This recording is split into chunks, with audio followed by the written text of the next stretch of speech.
Assalamualaikum warahmatullahi wabarakatuh. Nama saya Cahaya Andika dari kelas 1F.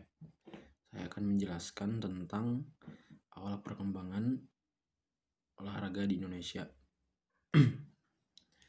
Jadi ketika bangsa Belanda untuk pertama kalinya menanamkan kekuasaannya di Indonesia, sejak saat itulah perkembangan bangsa Indonesia hampir dalam semua aspek kehidupan dipengaruhi oleh bangsa Belanda. Demikian juga perkembangan dalam aspek olahragaan. Cabang-cabang olahraga yang dilakukan di Belanda termasuk ketika pada waktu bangsa Jepang menduduki Indonesia, sementara jenis olahraga pribumi baru berkembang pesat ketika zaman perkembangan yang dalam tataran kebijakan dimasukkan ke dalam garis-garis besar haluan negara pada zaman Orde Baru. Perkembangan lebih lanjut karena negeri Belanda sendiri berada di Eropa dan berada di bawah pengaruh Perancis, maka secara tidak langsung mempengaruhi juga kondisi di Indonesia, termasuk mempengaruhi perkembangan olahraga di Indonesia, sehingga kita mengenal adanya sistem olahraga Jerman, sistem olahraga Swedia, sistem olahraga Austria, dan juga Jepang. Dengan berkuasanya Belanda di Indonesia, terutama setelah Belanda mempunyai tentara yang banyak dalam rangka mempertahankan eksistensinya di Indonesia, maka kemudian terlihat masuknya keolahragaan di lingkungan militer. Selanjutnya saya akan menjelaskan sistem olahraga Jerman. Perkembangan olahraga secara formal pada masa penjajahan diawali ketika pada permulaan abad ke-19 masuk dan berkembang olahraga sistem Jerman yang diciptakan oleh Johann Friedrich Gutsmuth 1759 sampai 1835 di negeri Belanda. Dalam perkembangan berikutnya masuk pula olahraga sistem Jerman yang dikembangkan oleh Jan Spies dan Maul ke negeri Belanda. Sebagai peletak dasar sistem Jerman, Gutsmuth membagi latihan-latihan olahraga secara general, yaitu senam harus menyempurnakan peredaran darah dan memperkuat otot-otot dan syaraf. Senam harus mempunyai faktor atau elemen kesukaran. Senam harus menambahkan keberanian dan ketangkasan batin. Oleh karena itu, latihan olahraga harus juga menentang dan mengandung bahaya. Selanjutnya saya akan menjelaskan sedikit tentang sistem olahraga Swedia. Ketika POC bangkrut pada tahun 1799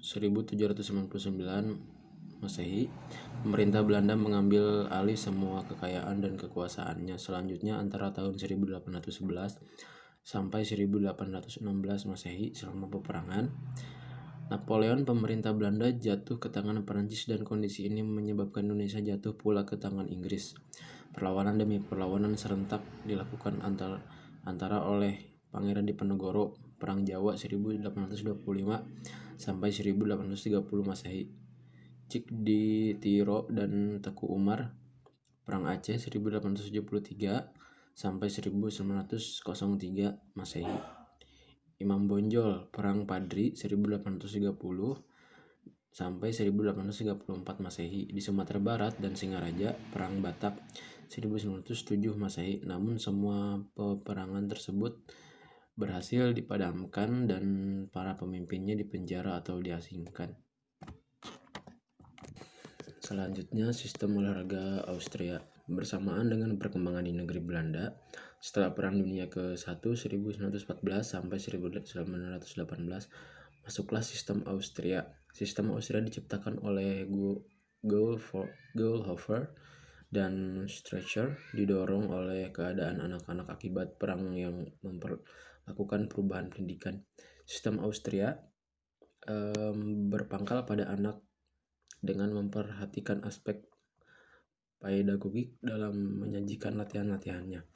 Latihan disusun secara sistematik dengan kategori berjenjang, normalisasi, pembentukan prestasi, dan semi gerak. Setiap latihan harus mempunyai bentuk dan isi. Bagian kedua, saya akan melanjutkan tentang analisis perkembangan olahraga pada zaman kemerdekaan dan Orde Baru. Beberapa peristiwa keolahragaan yang menandai perkembangan olahraga pada zaman kemerdekaan antara lain diuraikan seperti tanggal 19 Agustus 1945, tanggal pembentukan kabinet yang pertama dalam Kementerian Pendidikan Pengajaran, diadakan suatu lembaga yang bertugas mencanangkan dan melaksanakan pengurusan di bidang keolahragaan di sekolah, yaitu Inspeksi Pendidikan Jasmani dan Organisasi di bawah Jawatan Pengajaran.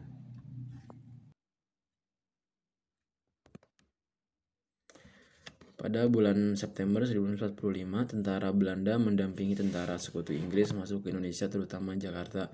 Pada waktu itu, organisasi olahraga yang bernama Gelora atau Gerakan Latihan Olahraga yang dipimpin oleh Otto Iskandar Dinata sebagai ketua umum dan Sumali Prawirosudirjo sebagai ketua harian meleburkan diri bersama-sama Jawa Iku Kai atau Pusat Olahraga Persi Jepang menjadi Persatuan Olahraga Republik Indonesia atau PORI.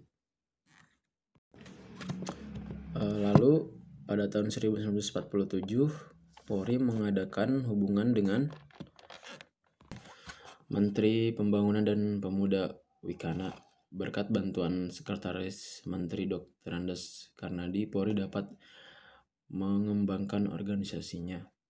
Antara lain membangun kembali cabang-cabang olahraga yang tersebar dan bercerai-berai, membentuk organisasi induk cabang olahraga yang belum tersusun, menerbitkan majalah pendidikan jasmani dengan simbol obor menyala dan 5 gelang, dan mempersiapkan Pekan Olahraga Nasional ke-1.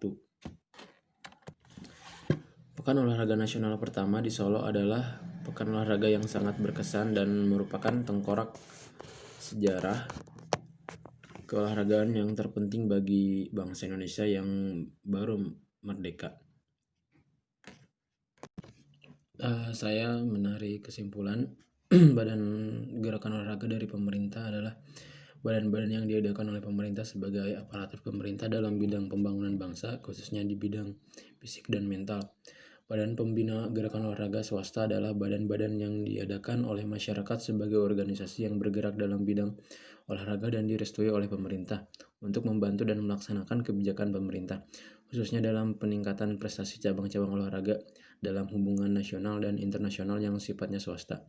Komite Olahraga Nasional Indonesia atau KONI adalah salah satunya organisasi induk dalam bidang keolahragaan yang melakukan pembinaan pergerakan olahraga Indonesia.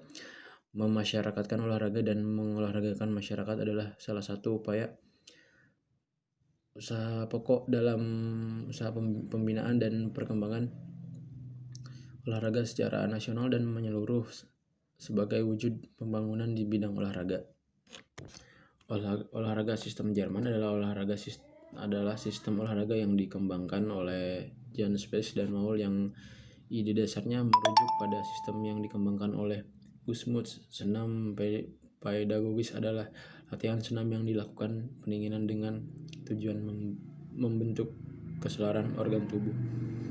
Sekian dari saya, terima kasih. Assalamualaikum warahmatullahi wabarakatuh.